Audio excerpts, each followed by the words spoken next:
Hey guys, welcome back to the channel. Welcome to another video. This video is going to be talking about Liverpool, the season that was, the positives, the negatives about this season, asking really a question about whether this season was a failure or not, because that seems to be what has been branding around some of the Liverpool fans ever since that Liverpool lost the Champions League final to Real Madrid on Saturday. Of course, we're a few days removed from that game. The dust has since settled, and we've kind of been talking about whether Liverpool's season or not was a failure because they missed out on both the Premier League title a week earlier and then obviously the Champions League title on the Saturday to Real Madrid, losing 1-0 on that day.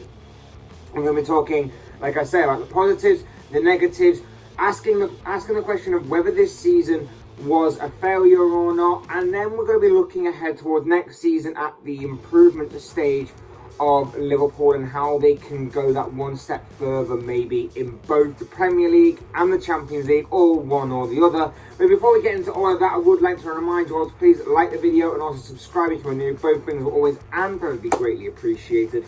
But without further ado, let's get into the video, because like I say, this question has been really branded around Liverpool since Saturday. A week earlier, of course, Liverpool came very close to winning the Premier League title. They missed out on by a point, and if Aston Villa had held their nerve, maybe Liverpool would have gone on to win the title on that incredible Sunday in the final day of the 2021-22 season.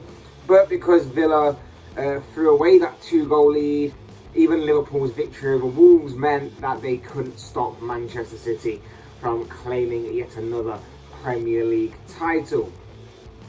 Now, for Liverpool, there were plenty of positives to take away this season. Defying the odds is first and foremost. Everybody looked at their squad and said it wasn't good enough. Everyone looked at their squad and said, okay, top four pretty much seems nailed on. The majority of pundits and the majority of fans and even some Liverpool fans, including myself, said, I don't think we have the squad to challenge for the Premier League title, especially when you compare it to the likes of Manchester City and Chelsea. But they have enough about them to get top four at the very least. And that's exactly what they did. Well, obviously, they definitely got top four, and they defied expectation further on by challenging for the Premier League. Not many people expected them to challenge for the Premier League, but they did. They were a true squad team as well. When you look at their domestic cup success as well, which we'll get onto a little later, you can see that the whole squad played its part somewhere along the way to obviously getting to that domestic cup success, to playing every game in the Champions League as well as playing every game in every other competition. Someone in that squad at some point during the season, whether it was very early on in the case of like Alex Oxlade-Chamberlain, or whether it was further on down the line in terms of like Kostas Tsimikas and the squad players like Divock Origi even, they all played their part some way, somehow in every and any of the competitions that were available to challenge for Liverpool's point of view. It was a very pleasing moment, because I don't think this Liverpool squad has ever been stronger. Yes, you can argue that it can be made even stronger, and it's going to have to be reinforced this summer with a few contracts in the air, with a few players' futures in the air, with a couple of players leaving that we sort of know of right now. So it has to be reinforced this summer, don't get me wrong. It can be made even stronger, but for the first time in a long time, Liverpool's entire squad, from top to bottom, from starting 11 to substitutes to reserves to the more rotational backup players to the players that we've got coming through from the academy and the youngsters of the squad, it is a very strong squad, and has proven as such by the way that Liverpool moved through every single competition, playing every single game possible to them this season. They came close to a quad than any other side ever. They were one game away in each competition from winning it. FA Cup and Carabao Cup, obviously they won. They took the Premier League to the final day of the season. They took the Champions League right the way through to the final. They came the closest it's ever come. And it's close but no cigar, and I get that.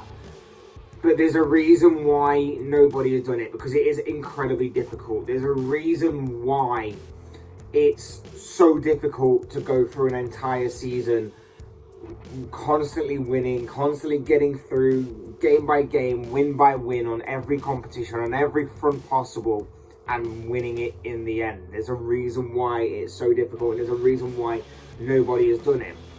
If I can give another argument, another example of this, many people look down on the Invincibles of Arsenal.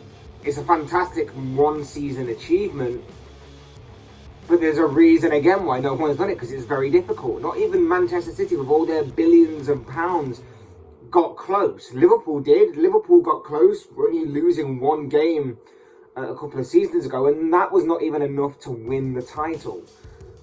So it's very difficult for that to be done and to achieve that kind of feat on both sides. But like I say, there's a positive to take away from that. And again, maybe with a bit more of a reinforced squad, with maybe a bit more, because what you got to think as well is that the reason why Liverpool didn't win the Premier League title is because of their early season form. Second half of the season, they barely put a foot wrong. Yeah, you can look at the draws between them and Manchester City, or them and Tottenham. But, you know, the early season form where they were dropping a couple of points from winning positions to the likes of Brighton and Brentford, you can look at and you can nitpick as to being ways that Liverpool lost the title. Liverpool were not meant to be in the title race. They were 14 points away from that title race at the beginning of the year. So, like I say, you can nitpick and you can claim that was a reason, and you'd have a point, you'd have an argument. But as the season wore on, obviously, like I say, the squad rotation happened. Klopp managed to get his players back. Van Dijk got back up to speed alongside Joe Matip.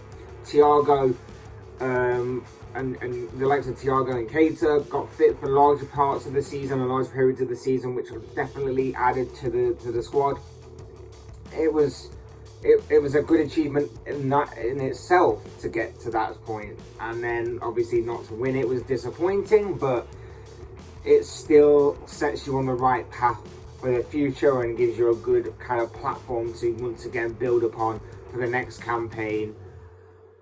But of course, the major positive to take away from this season is obviously the two cup wins. The Carabao Cup and the FA Cup, the two domestic cup wins that everyone has said previously that Klopp had very little interest in. And there is a certain argument to that. There is a certain point that can be made of that. I personally think that it's a little that Klopp had little interest. But I think that the reason he had little interest is because he previously, in the previous years, did not have the squad in which to compete in both the league and the cups. And I'm not making excuses, I just genuinely believe that Klopp's basis of when he first walked in was to get the league sorted, was to get Liverpool back into the Champions League, to give them more money, to then obviously give them a stronger pull, if you like, in terms of the transfer market. And then from the transfer market, he could add to his squad, he could reinforce his squad, and therefore he could add depth to his squad to a point where he could get to where he is this season, where he's competing on multiple fronts in all competitions, going the full distance in every competition, because he had a strong basis to work off in previous years where he was getting Liverpool's league position up to where it should be. And that is basically why I think that Liverpool have taken the cups a little bit stronger this year than they have in previous years. And of course, to just achieve them anyway is a great feat. It adds to Liverpool's history. It adds to Jurgen Klopp's resume since obviously taking over as Liverpool manager. It has been a good season in that aspect, and a good season and a good journey and a good ride along the way. The pride that we all felt as Liverpool fans seeing Liverpool compete on everything this year has been incredible. The disappointment of Saturday still stings a little bit because of how the game went. Liverpool, as I said in my review, I thought were the better side. I just think that they just couldn't find a goal when they needed it most, whereas Real Madrid, all they needed was one moment, and they took that one moment, and Liverpool didn't do that. So yeah, of course it still stings, but the amazing part about that weekend, obviously the game stings, the game hurts still, but the amazing part about that weekend was not even 24 hours later, Liverpool were back in Liverpool, and the parade happened. And even though it was a parade that obviously where people were still sort of a little bit down about the game, about missing out on like a seventh Champions League title for this season, it was an incredible scene. The photos and the videos and everything were incredible to watch, of a prideful Liverpool fan base watching on as their men's and women's team paraded through the city of Liverpool. It was an incredible sight, an incredible, it made for incredible viewing. It looked so much better than the Premier League parade that Manchester City did, obviously. But it just filled up Liverpool fans with pride to know that Liverpool fans still care, Liverpool fans loved it, and it was an incredible season, an incredible ride nonetheless. Of course, there are negatives to this. The negatives being that a few things are up in the air in terms of players' contracts. You can see that as a bit of a negative, or you can see that as some sorts of exercise of caution kind of thing. The likes of Roberto Firmino, for example, only has a year left on his contract. Sadio Mane, he seems to be completely out the door. He seems to be one that's going to be leaving this summer. There's a lot of talk about him going to Bayern Munich, looking for a new challenge elsewhere. Kind of understandable, but still very sad if he does leave. And of course, the big one being Mohamed Salah, who at the beginning of the season was the best player in the world, in my opinion. And I think that a combination of him playing so many games, a combination of him going to AFCON and losing it in the way that he did, and also I think his contract situation, which was heavily talked about and heavily heaped upon by the media and social media, kind of affected his game a little bit. I don't think he was quite the same. I still think the performances were there, but the goals had dried up. Whereas earlier in the season, I think the performances weren't great, but they were being masked by goals and assists. It still proves how incredible he was. That obviously he did manage to pick up the Golden Boot, which he shared with Tottenham's Heung-min Son, and also the top assist maker award, because winning both from his position was pretty incredible. To say that he had a poor second half of the season just shows you how good of a first half of the season he had, that he still managed to pick up both of them awards. And let's face it, last season everybody was going crazy at Harry Kane for winning both, so why aren't we got the same energy for when Mohamed Salah does it? I'll leave it up to you to decide. But there's also other players that have their future up in the air as well. I think it's pretty obvious that Alex Oxlade-Chamberlain is going. He was barely seen in the second half of the season, and even when Liverpool heavily rotated their squad against Southampton side on the penultimate game of their season, he still couldn't get into that squad. So I think Ox's time at Liverpool has come to an end. Naby Keita's future, I think he too has got like another year left, or is very close to ending his contract. Not seen enough of Naby. I think there is definitely a player in there, but I don't think we've seen enough of him because of the amount of injuries that he's had, and he does have this tendency to go on a good run of games, but then when it matters most, he does tend to go missing. And when he came on in the Champions League final, he didn't change the game at all. He didn't really take the game by the scruff of the neck like I was hoping he would do. I thought like he would come on and make a bigger difference and get Liverpool properly pressing from the front, and maybe make some key passes here and there. But he didn't really do that, and it's kind of got me thinking that maybe we need to cut our losses and go in another direction with him going forward. And you know, I still go back and forth over the whole Keita situation. I think that, like I say, I think there's definitely a player in there. It's just whether or not it will eventually come out and be consistent enough for us. Maybe next season is going to be a big season for him, or maybe, like I say, we just cut our losses and go in a different direction this summer. I don't know. There's also losing Divock Origi. That one's definitely going to happen. I love Divock, not just for the goals that he scored and for the memories that he's created over the years, but just because he offers us a bit of a plan B. He's versatile across that front three. He can play on the left, he can play on the right, he can play through the middle and add more of a physical presence in the box. And also he seemed quite content with, well, he's not going to be happy with sitting on the bench every week, but he didn't really kick up a fuss. He was very professional about it. He knew what his role was, and he made the best out of it when he could. And that was the best compliment I can give him, is that he made the best of the role that he was given, knowing that obviously he was going to be behind the likes of Firmino, and now Jota came in and hit the ground running and all of that. So it's going to be a big loss for Origi, and somewhere that we've got to improve upon, and someone we've got to find that will challenge that front three going forward. And then, of course, the biggest disappointment was losing both the Champions League and the Premier League. Look, for the Premier League point of view, as I said earlier, you can nitpick and you can say that Liverpool lost the Champions League final due to the Premier League because of the early stages of the season. Losing points to Brighton, losing points to Brentford, losing against Leicester, losing against West Ham. You can look at that and you can say that that would be the nitpick. But when you get 92 points and you still don't win the Premier League title, it's mad. It's absolutely mad, and just shows you how big of a bar has been raised in the Premier League these past few years by both Liverpool and Manchester City. Because in pretty much every era gone by, Liverpool would have won the title. You're meant to get 92 points and win a Premier League title. That's just how the Premier League has been. At least that's how I grew up watching the Premier League. If you got 90 plus points, you were guaranteed a Premier League title. Unfortunately, it's not the case anymore. Unfortunately, you can't lose more than 2 or 3 games or draw more than 3 or 4 games in this instance, because Manchester City have also raised the bar with you. It's just the way that it is. It's just incredible.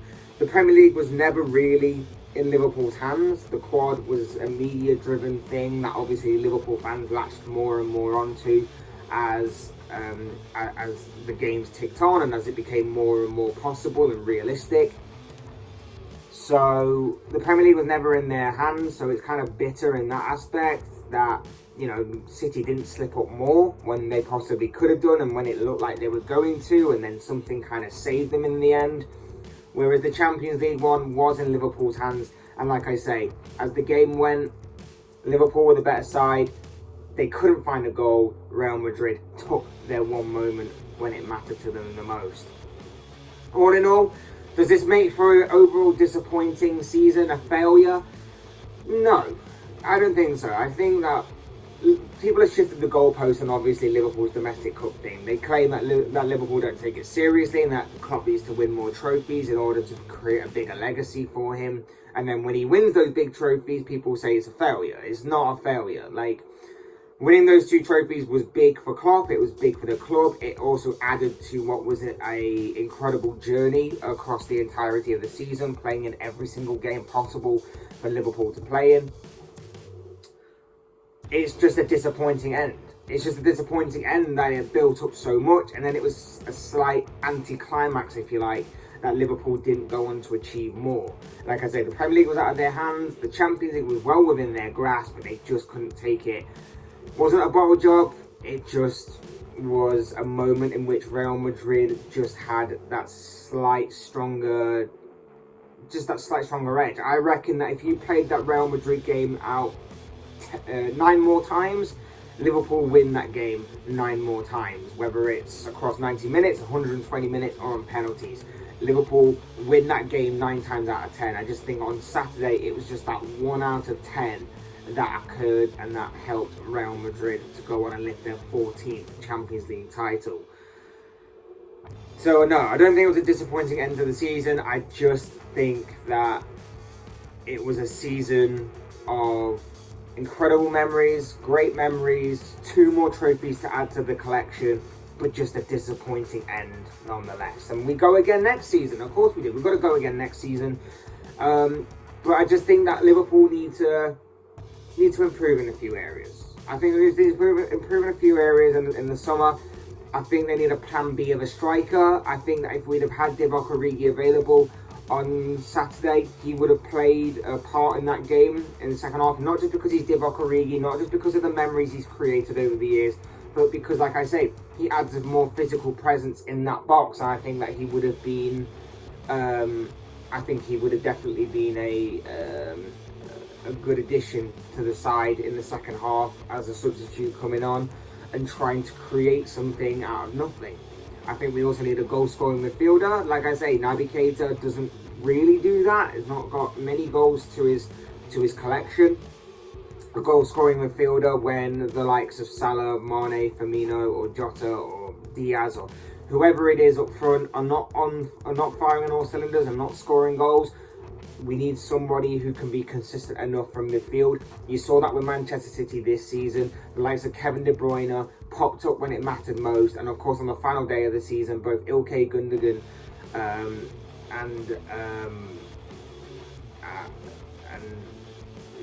Bernardo Silva all pop up with goals every now and again, and to really drag City through when obviously the likes of Sterling, Foden, Riyad Mahrez, Gabriel Jesus and that are not all firing. Those from midfield step up, and I think that's what Liverpool slightly lack at times, is a goal-scoring midfielder.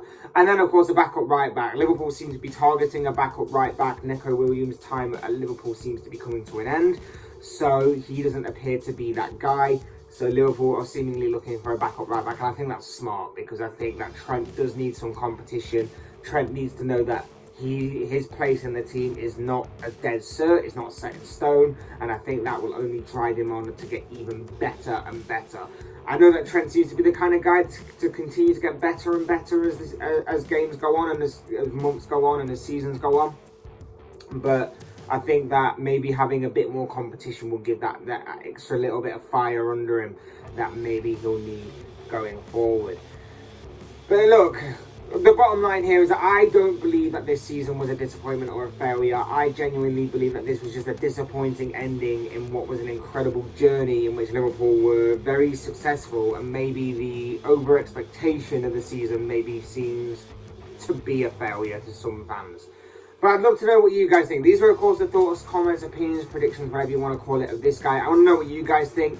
What do you make of Liverpool's season as a whole? Was it a failure in your eyes? Or were you like me, where it was just a disappointing ending to what has been a very, very good season in terms of Liverpool's success? I'd love to know your thoughts, comments, opinions, predictions, feelings, whatever you want to call it, down below in the comment section, because I'm sure it'll make for interesting reading. Also, comment on what Liverpool need to do in the summer transfer window and what needs to happen in order for them to kind of go one step further next year to Premier League and or Champions League glory, and maybe even defending and successfully defending their domestic cups. That could also be a very interesting topic and avenue to explore as well. I want to do more videos on this in the coming weeks. I've got a few teams that I kind of want to talk about. Arsenal being one of them. That might come out at the end of the week, where I do the similar sort of thing. I talk about their season, I talk about where they can improve upon for next season, that kind of thing. Chelsea's another one, because obviously Chelsea have got interesting times coming up with new ownership and everything.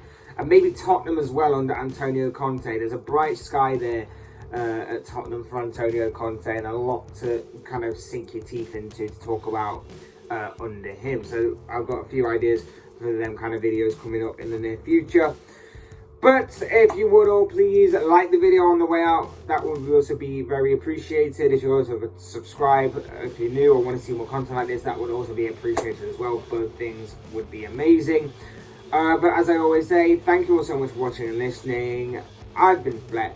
This has been another Fletch Talks video, and I will see you all again soon in another video.